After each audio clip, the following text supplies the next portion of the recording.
What's up? I'm Tyler. And I'm Dakota. And this is the Bourbon and Business Podcast, where we interview successful businessmen and women to let you in on why success doesn't have a single formula to follow. We also have a little bourbon tasting along the way, because why not? Why not? So guys, please enjoy this episode and let us know your thoughts at Bourbon and Business Podcast on Instagram.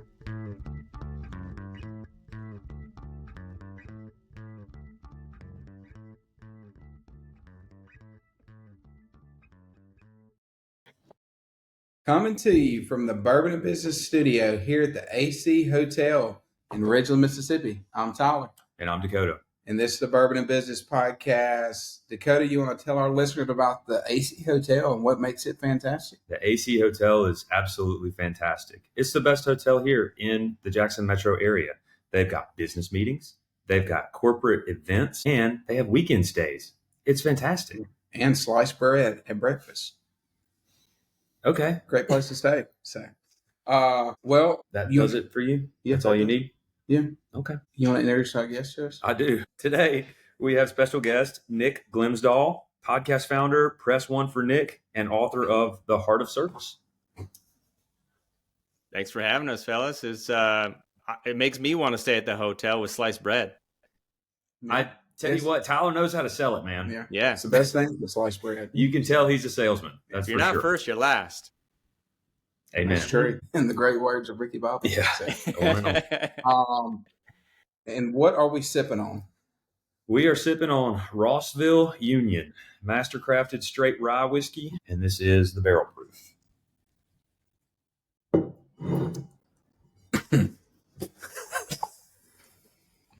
I'm sorry, Dakota, but Rossville to ain't keep it got it. real, not my favorite.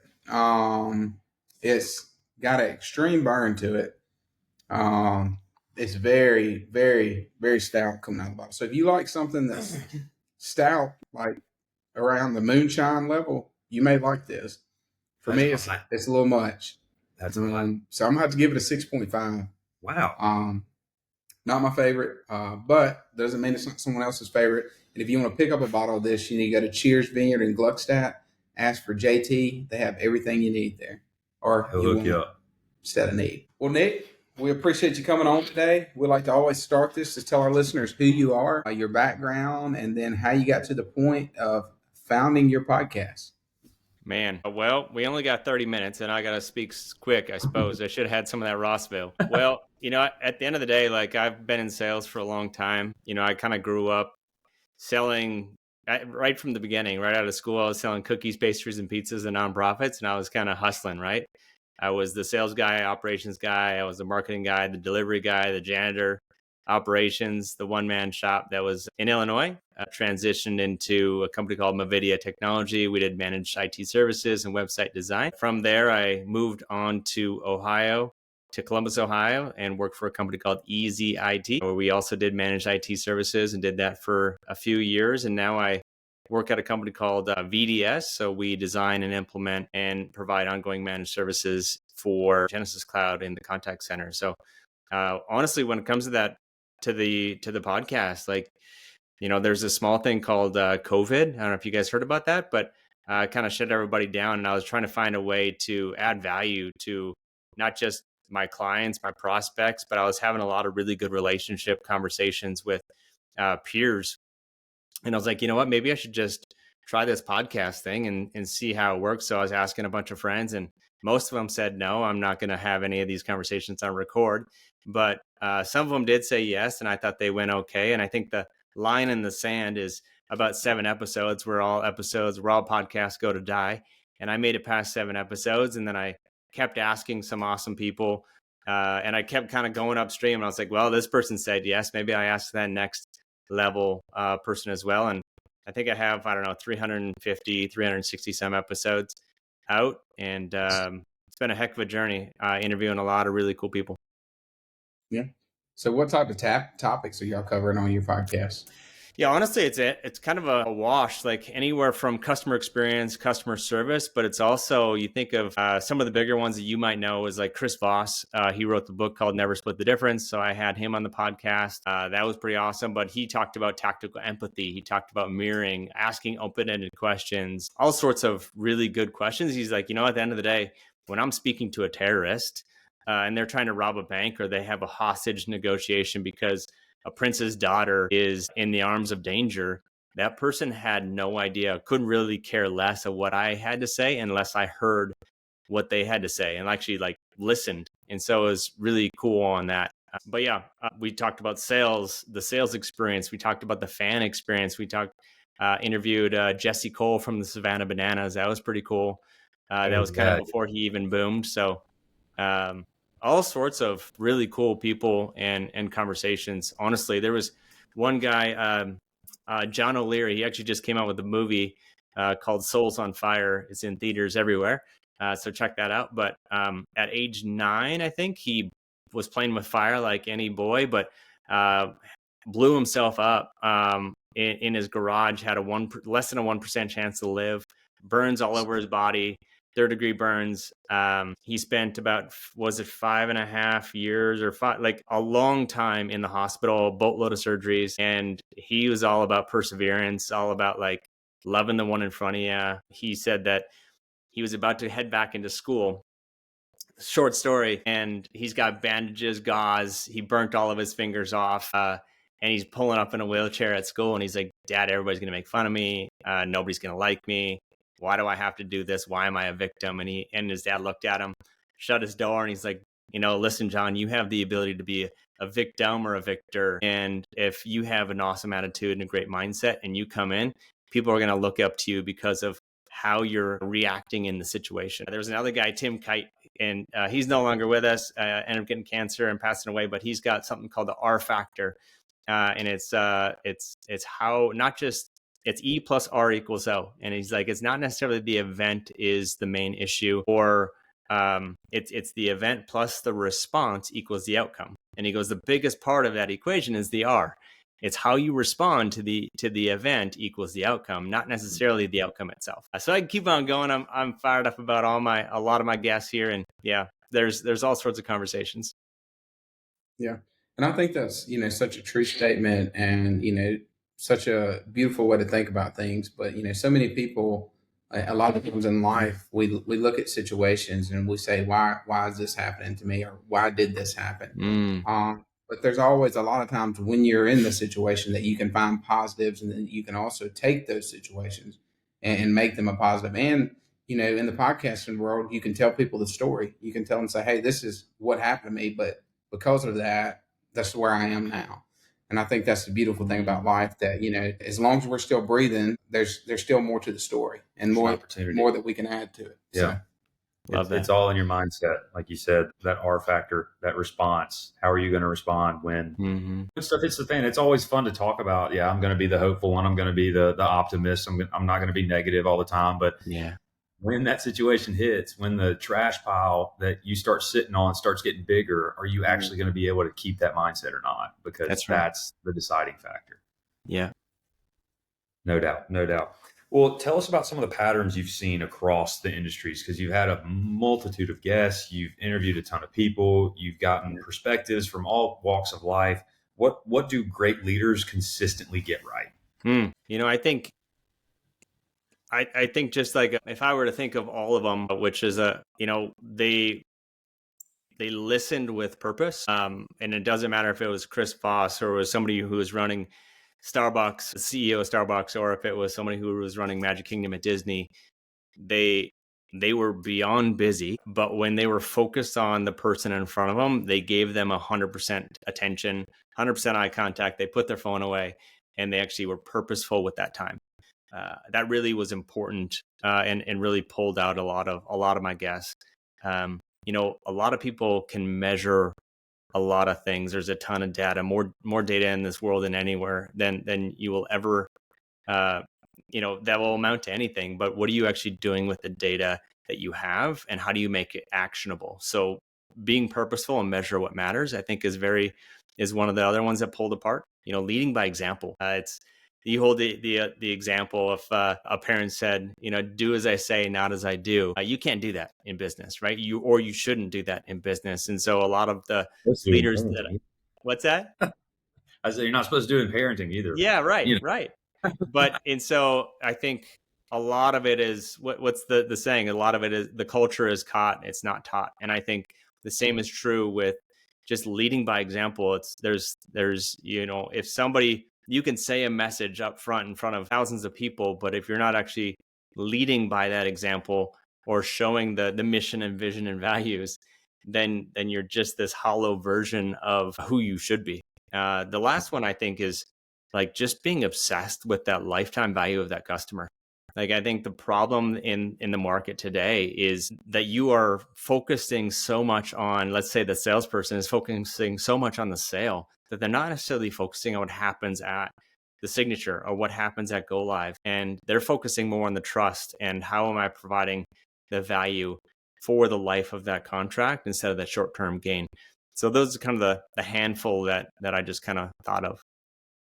No, those are all fantastic. I want to go back to the first one because I think that one has the most impact, but is one of the hardest things to actually do well.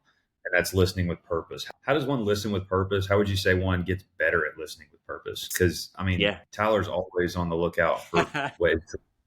Anytime he's drinking Rossville, he's fired up and he keeps interrupting you. I think there was actually a guy I interviewed and he's got this huge TED Talk called, his name is Julian Treasure, and he's an expert on speaking and listening. And he's like, one of the examples that people have an issue with is interrupting others because they have so much to say, but when you interrupt that person, it means that you have something more important to say and you are not willing to let them finish, or you're getting ready to say something without the willingness to listen all the way through. And so he's like, one simple exercise is you're just waiting until you think that they stop talking. You just take a breath. You take that one inhale, exhale, and see if they're ready to stop yet. That exhale or that pause creates a lot. For one, it could be super awkward. And I think even Chris talks about silence is key. When you have a question or an open-ended question they're asking, or you mirror and you ask the last 1 to 3 words, and then you just pause and you wait for that silence. Sometimes, again, it could be awkward. It could be as little as a half a second, or it could be as much as, 10 seconds. That 10 seconds feels like eternity. But again, this little device here is in everybody's pocket. And I think that sometimes if I'm on a Zoom call and I can see somebody else looking at your other screen, or I see somebody while we're having coffee pull up their phone to do a quick email or a quick text real quick, or respond and glance at the message that just popped up, like, you have the ability to shut it down. And if it's during a meeting or if it's in a first face-to-face, like, I ended up buying a teleprompter so I have the ability to give people 100% eye contact instead of looking at all my other screens that I have to the left and to the right. And so it's just a lot of the small things that I think add up.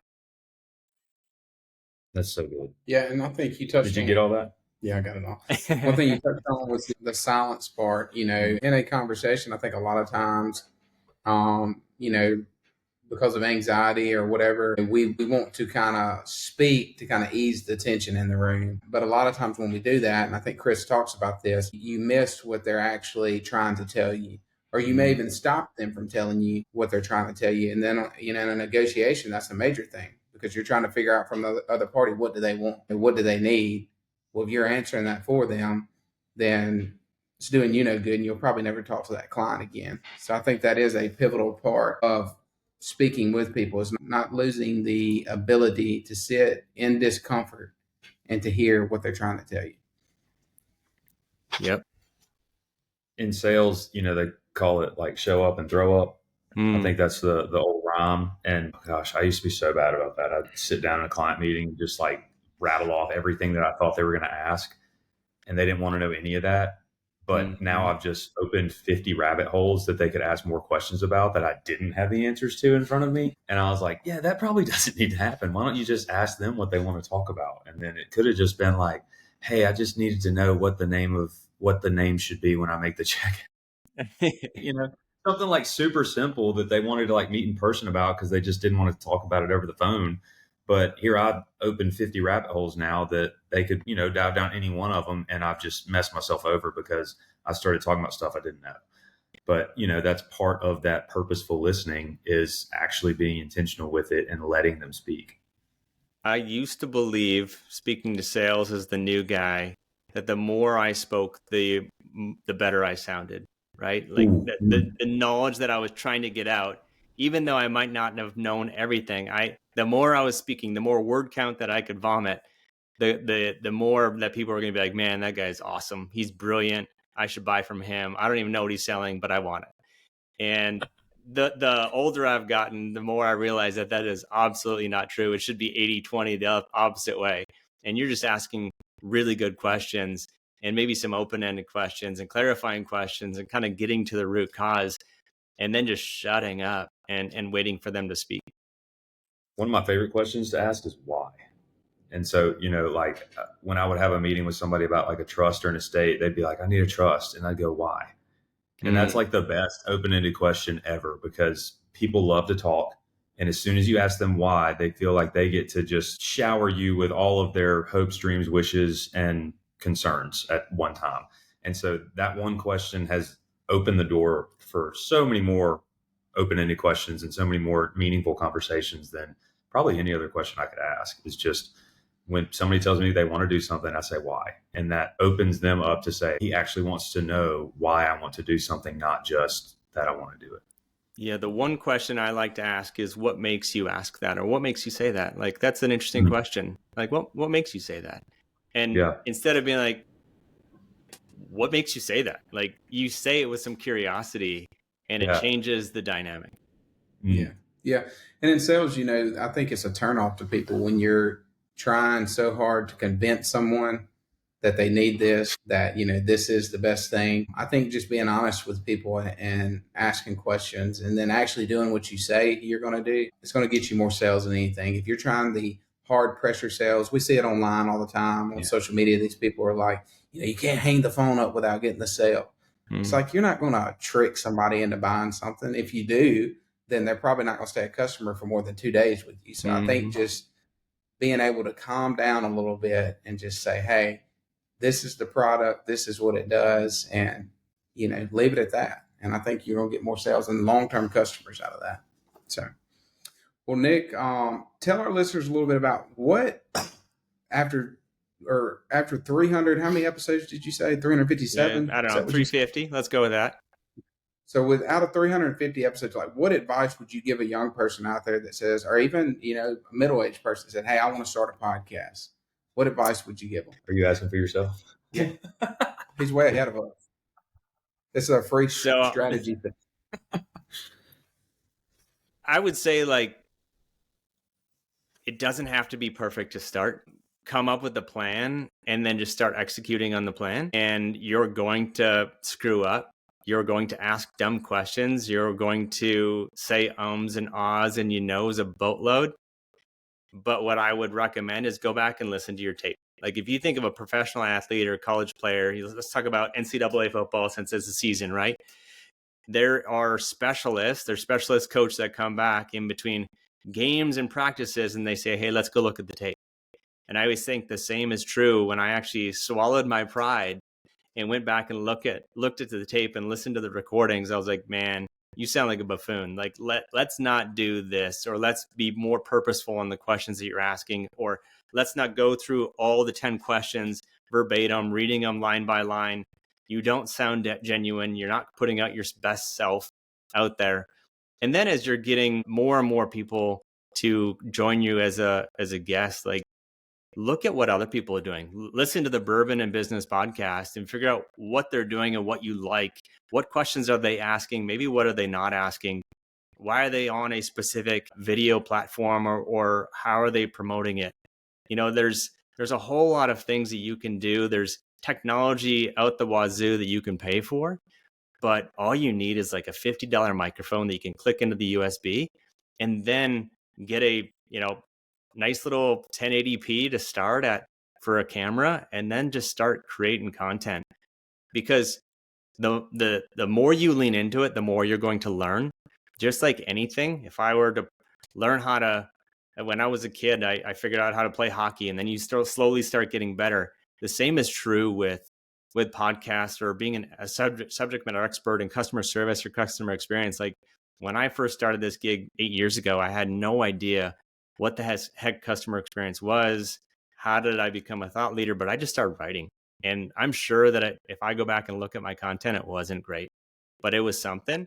And then I read a whole lot of books. I read a whole lot of articles and trends and what people are thinking and doing. And then I just threw out my own opinion. The problem in the market, though, is the people who do not do that and do not put themselves out there tend to have the loudest voice, meaning they'll throw out this little nasty gram or a nice little comment about, hey, number 6 was the worst idea you ever thought of. And you're like, all right, well, that's cool. I appreciate you. Hope you have a great day. Like, I hope you drink some Rossville, but there is also, for every one bad person, there's going to be another 3 that say, hey, like, that was good. Or maybe you should think about doing it this way.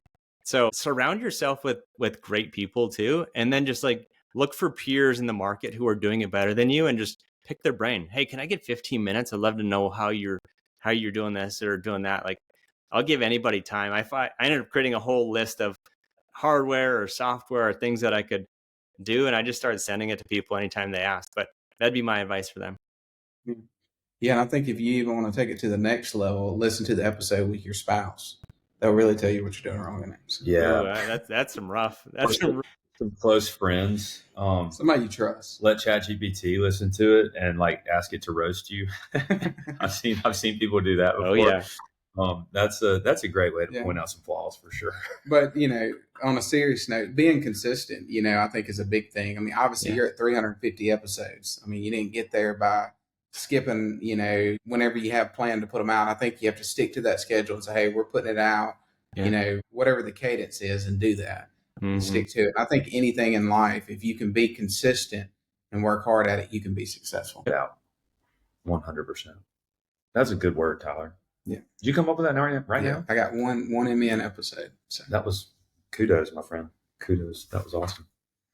Well, I think it's a good time for a bourbon break, Dakota. You want to give us your thoughts on the bourbon? Yeah, I think so.